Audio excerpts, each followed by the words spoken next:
Hi, here. And we're going to be taking a look at my Voidcaster Sentinel today.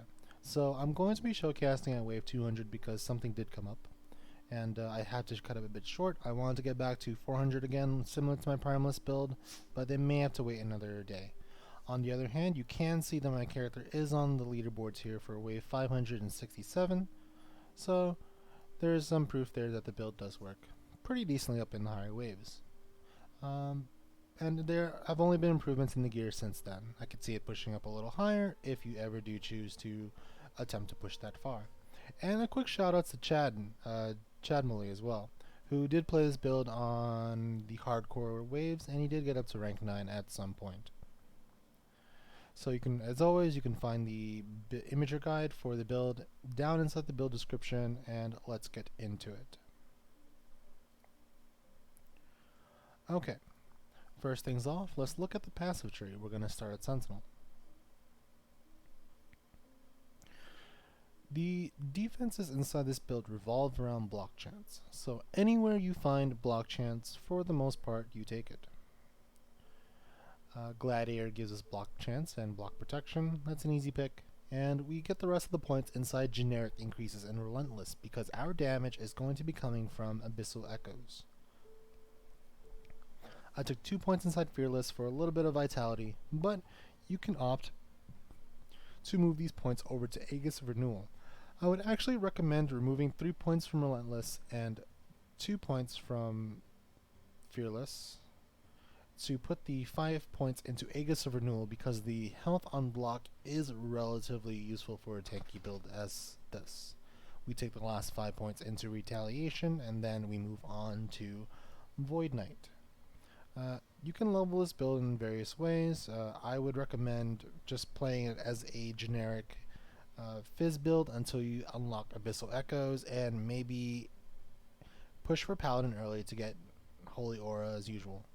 So on Void Knight we are getting Abyssal Endurance for some flat health, and then the majority of our leech is going to come from World Eater. Now the interesting thing about this is that it says 15% of void damage leeches health, and you can leech damage over time inside this game, interestingly enough.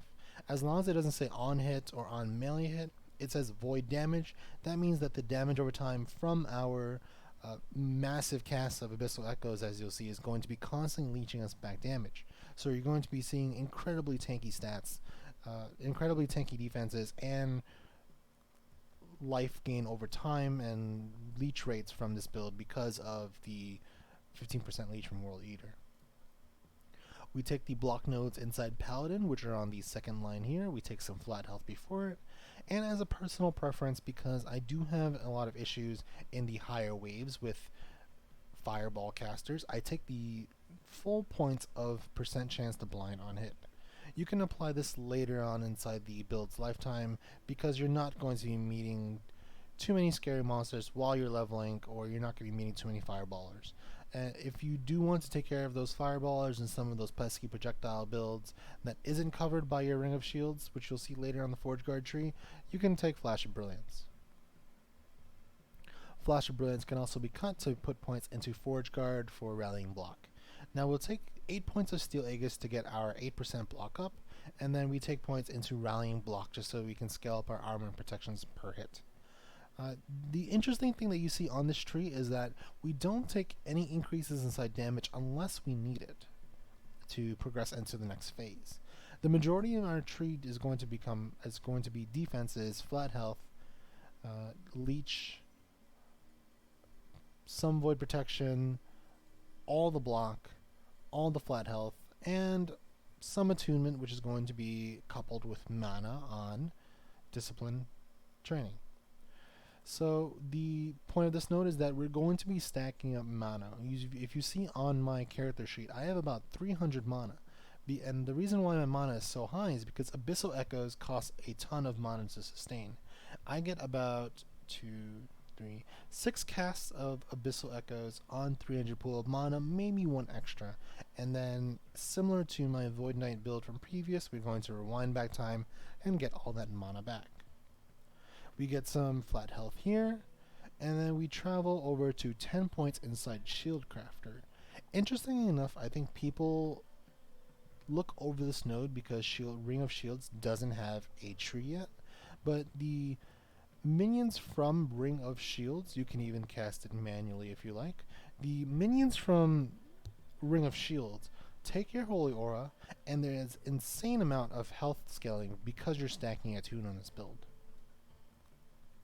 You see 20 points of health per attunement, 20 points of health per character level, and then a whopping 400% increased health on Shield Crafter, and you get your Holy Auras on the shields themselves.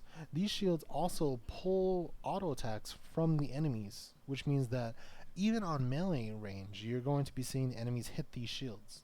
And the projectiles not only will be blocked by the shield, which are rotating around you, and you can have multiple up at once. I've had up to 18 shields at once. I had like an entire barrier around me.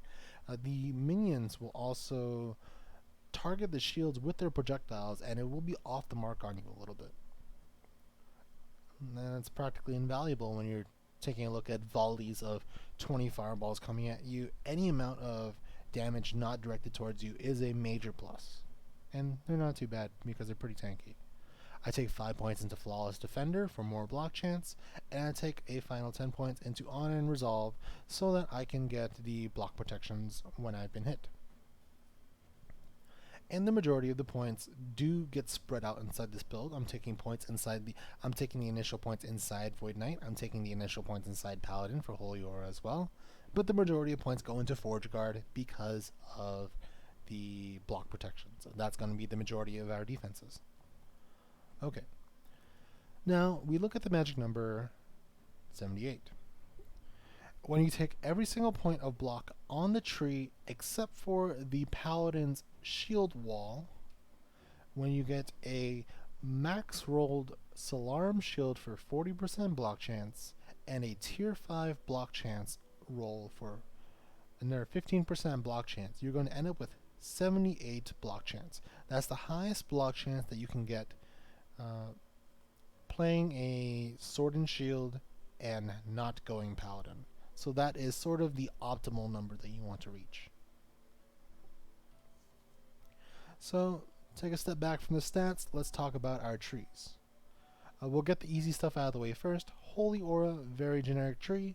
You're getting your Vitality, you're getting your Travel Nodes to Armor, and you're getting the all-important Dodge. I took these spare points inside 20% cast speed just because Abyssal Echoes does cast a little bit slow. I would redirect these points in Fanaticism over to Redemption if you prefer to see a little bit more health regeneration. They're going to be buffing it in later patches, even in the current upcoming patch for 0.7.0i, I believe. They may be buffing it, so keep an eye out for some health regen. After all, low recovery is never a bad thing.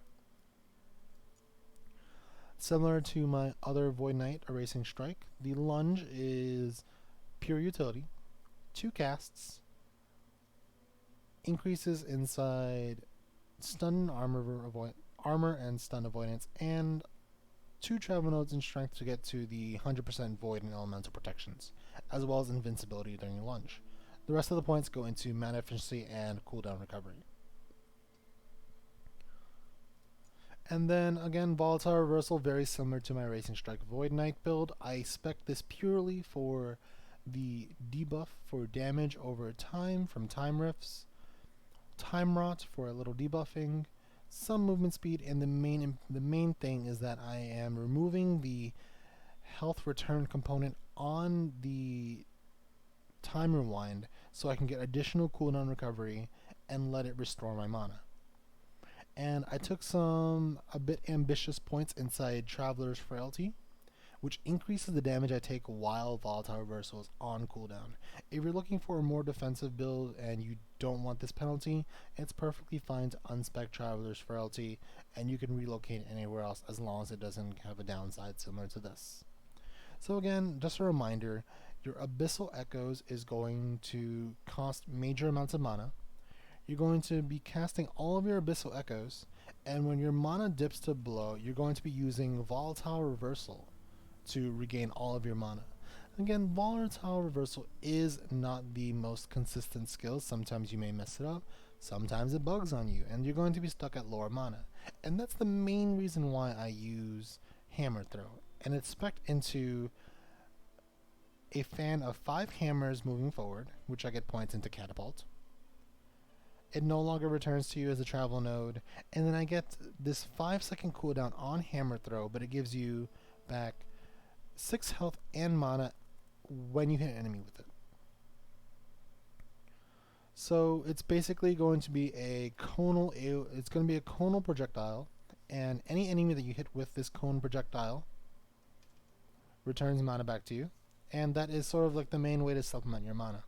We also take points into mana starved forging, which reduces our damage, but we don't spec into any physical or anything. So our hammer throw will basically do, nil damage anyways, and it will be free when you're at negative mana. So that's just some more reinforcement into the mana sustain.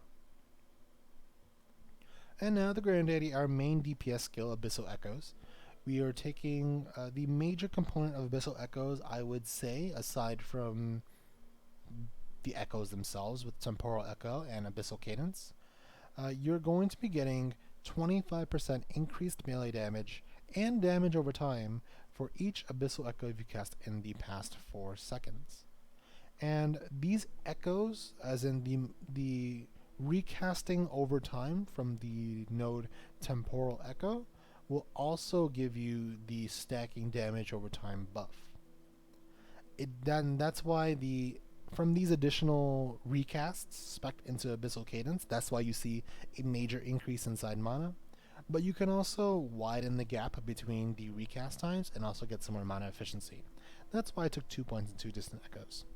And finally, I get 1 point into the AoE just because the percentage AoE is a bit more meaningful early on, but you can always relocate this AoE to some more mana efficiency if you want to see a bit more smoothness inside your build. And definitely two of the major points of this is that you're also getting multiple stacks of damage over time because of Creeping Decay, and you're going to be getting increase in damage over time taken that stacks multiple times as well. So the way Abyssal Echo works is that every enemy you hit, you cast an AoE on yourself, and any enemy that you hit inside this AoE also has another AoE concentric on them that reverberates from them. So if you hit 3 enemies, it has your own circle AoE and a circle AoE on each enemy, and it overlaps 4 times.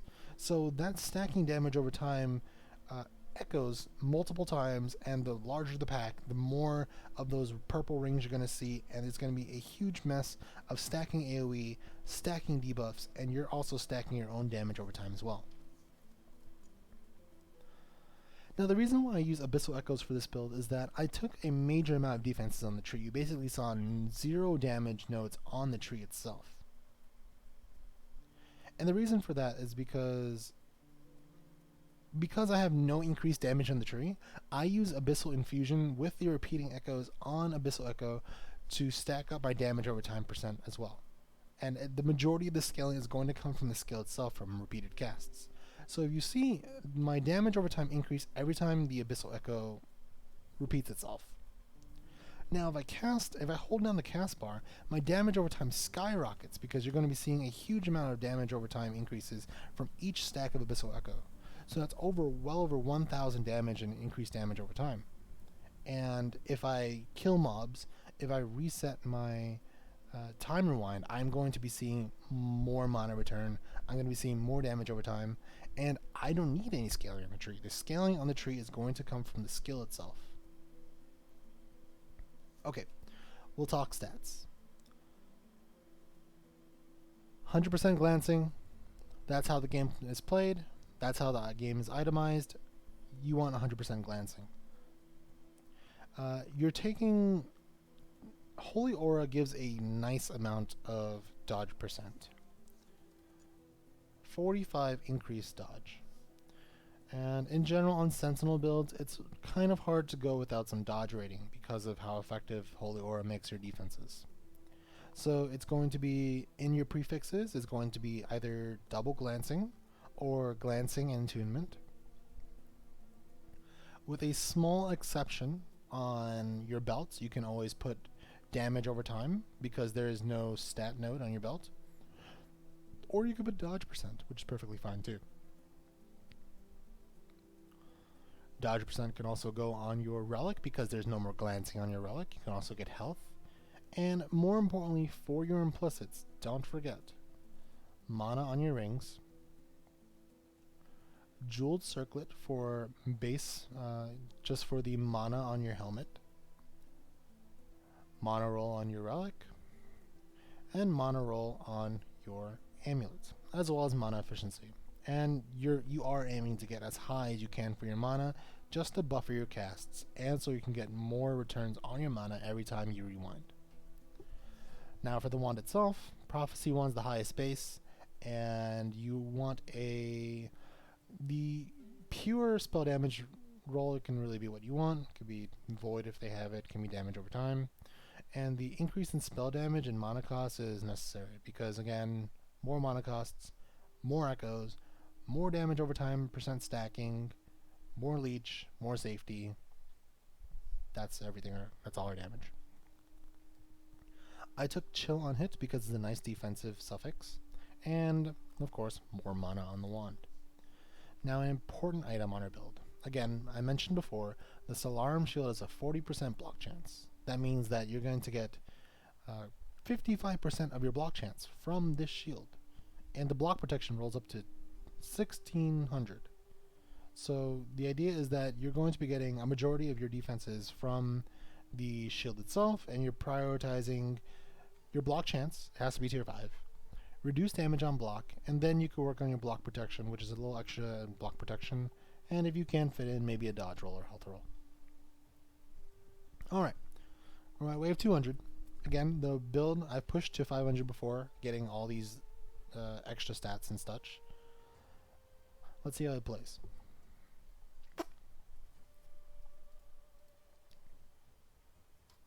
Okay, so while the wave is coming, we're going to be stacking up our Abyssal Echoes. Then we rewind our mana, and then we're going to, after that, space out our casts.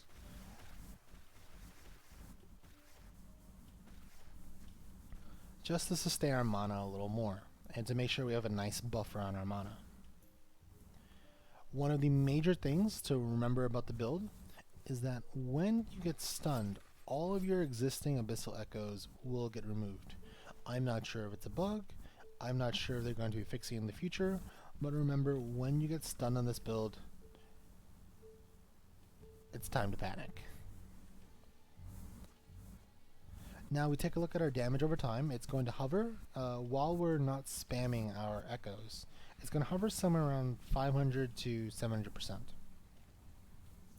And again, that's the majority of our scaling. We want to upkeep our scaling on the casts so we can get this stacking debuff. We can get our stacking damage over time. And if you want to, you can use the hammer throw just to sustain your mana as well. But in general, if you're spacing out your casts as well, you will be gaining your mana back on your mana infusion. I mean, your mana time rewind. If you're in a pinch, or if you feel like you've stacked up enough stats and you do want to move around, you can use lunge as well. It's good for a mobility skill. It's not the major point of your defenses, so you can keep it up if you want to stack your void protections or whatever from the void percent node. But in general, you do want to keep it as more of a pinch because you don't have you're walking on this build, you're casting on this build, you want to make sure you have a get out of jail free card.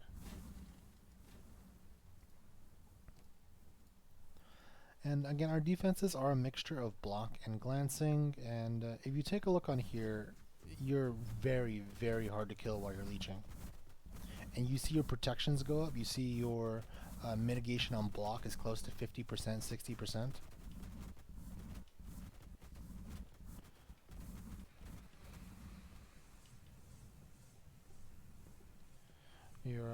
Your block armor goes up a little bit too from the Forge Guard nodes. Again, that's why I do recommend, if you want to play a bit more defensively, you can remove the flat health on the Paladin side here.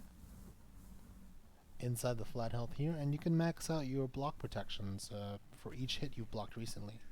Just do remember that I do layer a defense of dodge inside this build, so dodge does roll first, and if you dodge, that means that you didn't get hit, and you will be blocking after they roll whether or not you dodged the hit. So your blocks are secondary, your dodge rolls first. So those on block or on hit nodes don't always proc very readily.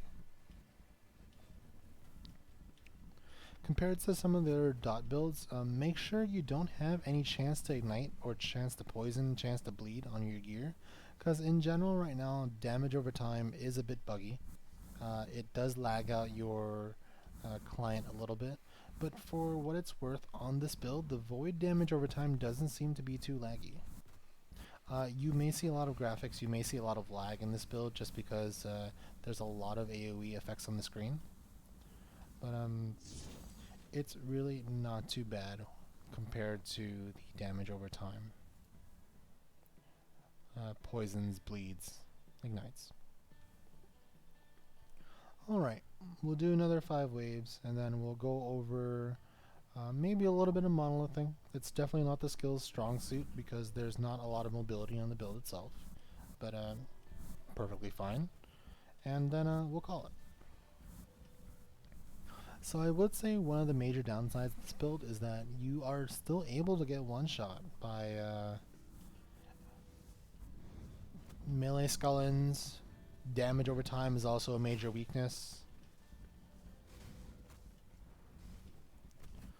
Because you're not a ward build with 5-digit ward or so much of a health buffer. You're mainly blocking and mitigating the damage itself. So if I do stand inside this void pool here, you do see my health ticking down. If I don't move outside that void pool, I'm going to be dropping my health quite rapidly. So do keep an eye out for any poison clouds. Keep an eye out for these void stones from the scorpions. Keep an eye out for void forms and the void pools. But if anything hits you, projectiles, melee attacks, spells, and you're leeching, you're practically invincible on this build. As long as you don't get stunned, of course.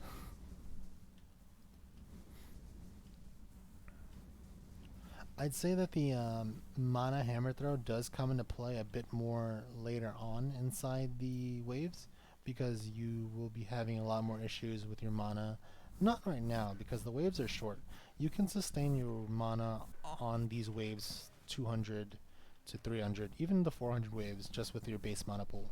But when you start getting into more tankier mobs, you're going to be wanting this mana hammer throw. So for the time being, you can also replace it with, for example, Ephemeral Stance, because you're probably going to be leeching back the sustain that you've lost. You can put up Ring of Shields. You can put up Juggernaut Stance for a safer path over to your higher waves, or you can take some of the other nodes inside Rebuke, and then you can use Rebuke for some defensive play, some proactive defensive play. You can even spec Rebuke into the Mana Regen, into the protections on Rebuke, and the protections sustain after channeling Rebuke as well. So you can use that as a more defensive cast if you don't want to only be casting Abyssal Echoes.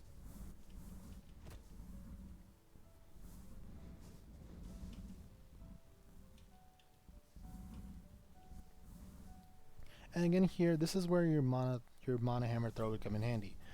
You've tried to rewind a couple times and you've stuck on low mana. If you throw your hammer, get a nice chunk of mana back. If you saw my mana back there, it just spiked up from 150 to max.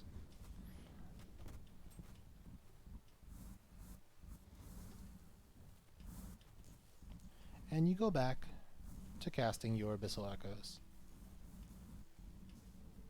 I'd say the major downfall of the DPS on this build is that you're going to be sometimes stuck with potentially like a more health chimera, and you're not going to be having these packs to reset your mana off of, or reset your time rewind.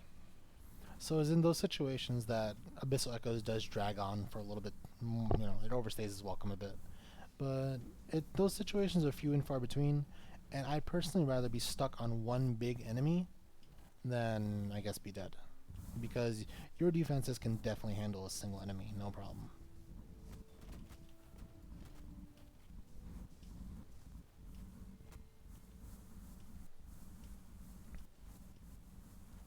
And if you see here, even though we're being attacked by all these AoEs, especially on the Chimeras, especially on the Void, the Pursuer here, when those rings proc, it still survives. So the Ring of Shields does block hits. Maybe if you can take a peek here, if I can stop casting for a bit, we can see the Ring of Shields draw some aggro. Alright, here's some Ring of Shields. And if you take a look here, they are hitting the shields themselves. And, you'd rather have the shields be hit than yourself. And having minions survive up to these high waves, pretty surprising.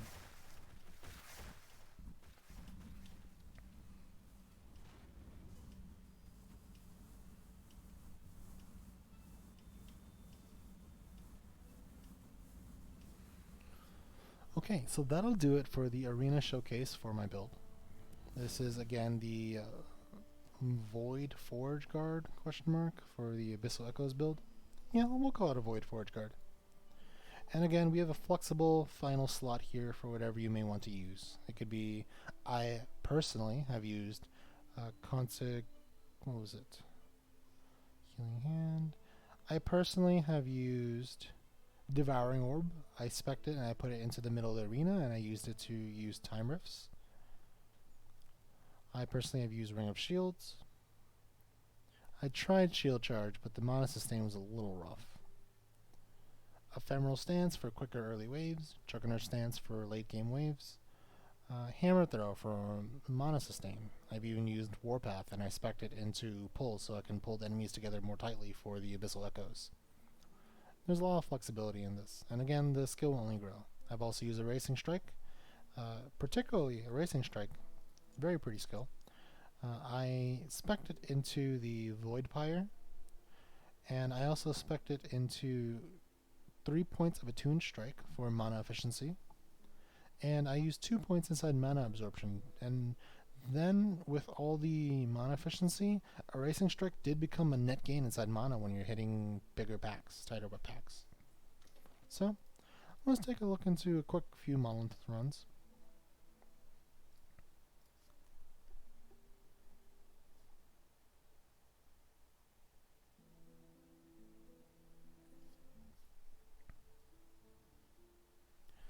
I do suggest if you're planning to run Monolith on this build in any capacity, you probably do want a bit more move speed on the build. 36% is okay, but you can get some silver rings. I would be okay giving up 30 mana for it. And you can play a Void Knight variant of the build. I know you do lose a lot of block protections, but if for some reason you do want to use the build for Monolith, you can get 15% move speed here inside Dread.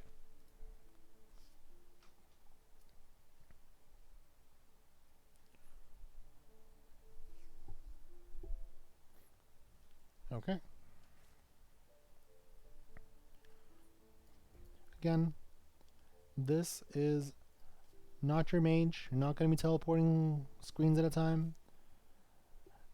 Neither transplant. You're just going to be holding down your casts and you're just going to be wonking.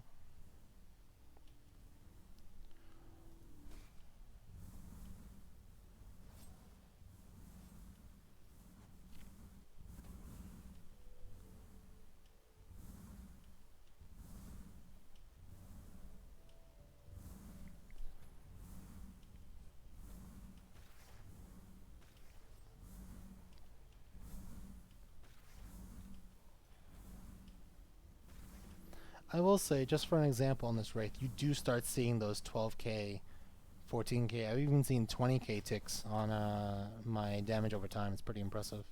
Just the top end damage for the skill.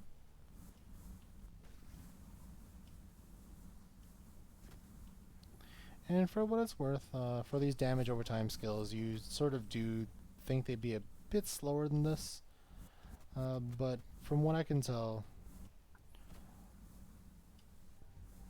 just from the reach of all the echoes themselves, it does actually clear packs a bit more comfortably, and especially if you get like a boss, you'll melt the boss from all the stacking damage over time. If you get a forge, then you're going to be melting the enemies because they do spawn closer together.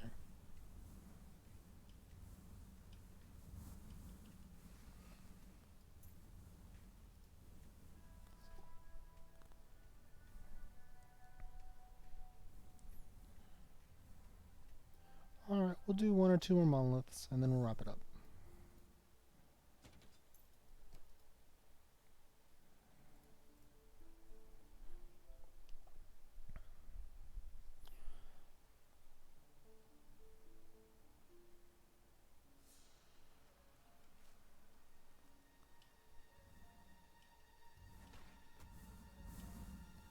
I will say what you can do is if you're looking to make this build a little faster is that when you're planning to run monoliths, you can switch over to a cast speed wand as well. I may have some inside my inventory currently, but you can use a cast speed wand, and then you can also get cast speed on your necklace as well. You can get cast speed on your gloves. If you run somewhere around maybe, I'd say about 100%, 90 to 100% cast speed, I think you're going to be much more comfortable in the build if you're looking to push monoliths with it.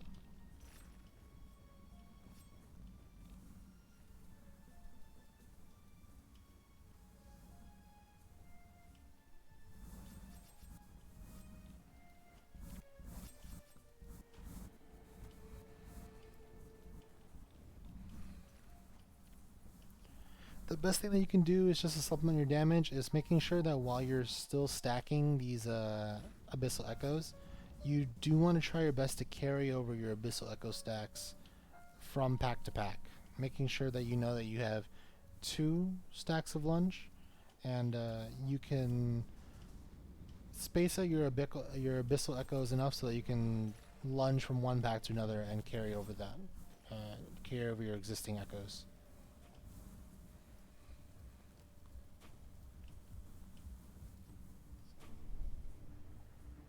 I have also played a near max block variant of this build.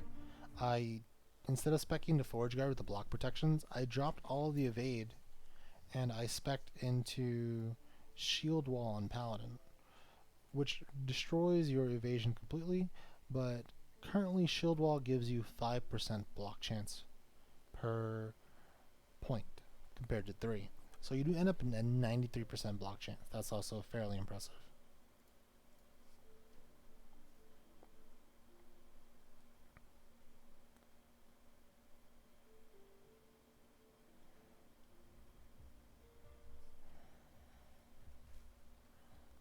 Alright, one final monolith.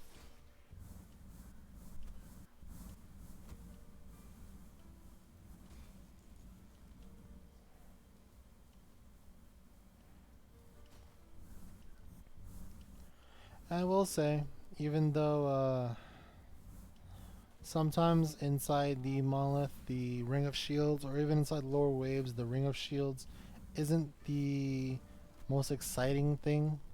It does feel good just to have some minions on your side.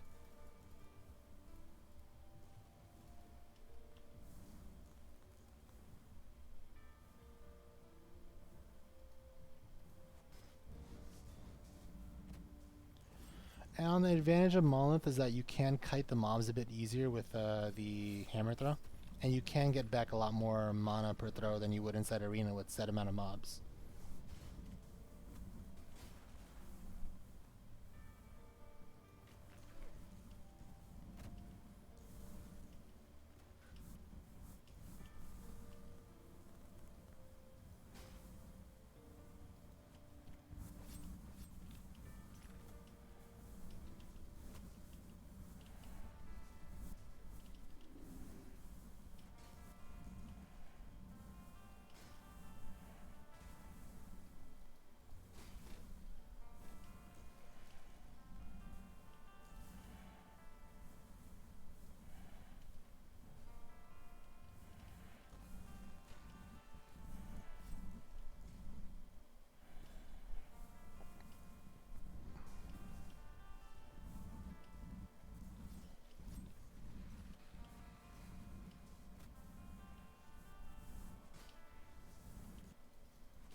I do have to say, some builds they kind of they're either annoyed or they don't really care about the fact that sometimes these lower health minions, these tankier ones, spawn a twin. On this build, you laugh at them because they just doubled your DPS, more or less. All right. We'll take care of some of these straggling mobs. And again, you just saw there was no way I was at max mana, but Volatile Reversal just happened to set my mana to full. You don't really complain, but you're free to complain when they set it to 0 randomly. Okay, so let's give one more roundabout on these skills, on the all the passives available. Again, you start in Sentinel, you take your block. You probably do want 5 points in Aegis of Renewal if you want less damage, and you can pull it out of the damage nodes, but it's just travel nodes just to finish up Sentinel. And you're going to be getting the flat health inside Void Knight, as well as the leech. Again, the leech, you can leech off your damage over time. So this is a major component of your sustain. For Paladin, you get the flat health, more block, always get the block, get all the block, all the flat health, all the defenses on the passive tree. Block chance. Protections per block. This is really like any mana that you can find. That's also an exception to the defenses, which is probably only this node for discipline training. 70% stun chance and health. Stun chance doesn't really matter, it's just for the health. Ring of Shields, which is more of a personal pick for me, but I find them incredibly useful for all the dangerous projectiles and targeting issues inside Arena. More block protections, and a shout out that there is a variant that you can play with Shield Wall on Paladin for 93% chance block. Okay. What's the magic block chance number? I'd say it's about 73%. You want your 40% block chance on your shield, Solarum base, max roll implicit, tier 5 block chance, 55% chance block from your shield. On your gear, you want your mana implicits, sapphire rings, jeweled circlet base, mana roll on amulet, mana roll on relic. I have 300 mana, and you want to be mindful of how many abyssal echoes you can cast with your mana pool. You probably want at least 5. And don't forget mana efficiency on your amulet. I believe it rolls up to 17%, I don't recall. Rest of your gear, you're going to be getting glancing and attunement. And because Holy Aura gives an insane amount of percent dodge, you do want a couple pieces of flat dodge on your gear. I had it on my gloves, my helmet, and my chest piece.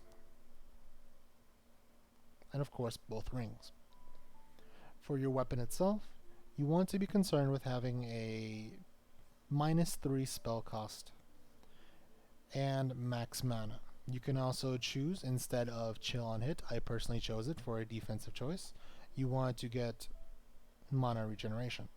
And the secondary prefix can be any sort of damage that you prefer. I picked spell damage because I also scaled some other spells with it. And it makes this spell wand a bit more universal rather than void damage or damage over time. Okay. We look at the stats on our tree. We layer dodge with our block. So we want to see somewhere around the neighborhood of at least 40% dodge. We mitigate about 50% of the incoming damage when we block, 80% of the time, and personally for 60% of the time on our dodge, we don't take any damage at all, and we make sure we cap our glancing. This block protection does roll up. I've seen up to 75% chance, I'd see about 65% chance of mitigation percentage. Okay. Tree. Holy Aura, full utility, it's for the dodge. Volatile Reversal, your main node is Time Loss Vitality to make sure that you have a shorter cooldown and that you only want to use this to return mana to yourself.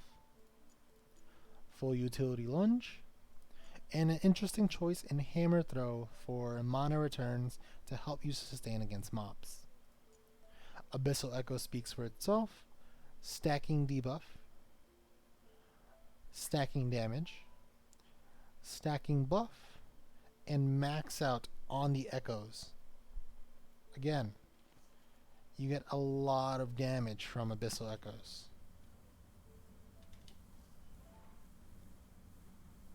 You get so much damage from stacking your Abyssal Echoes, you don't need damage on the tree. Couple that with all the defenses in the world, nice amount of dodge, nice amount of block, all your glancing, nice health, and you have yourself a good build. So again, guys, this was my Void Forge Guard. It says Sentinel up there. Don't worry about it. It's a Forge Guard. It uses Void spells. It's not a Void Knight. And I think for people who like to play more tankier spellcasters, it's a bit more of a mitigation-based spellcaster.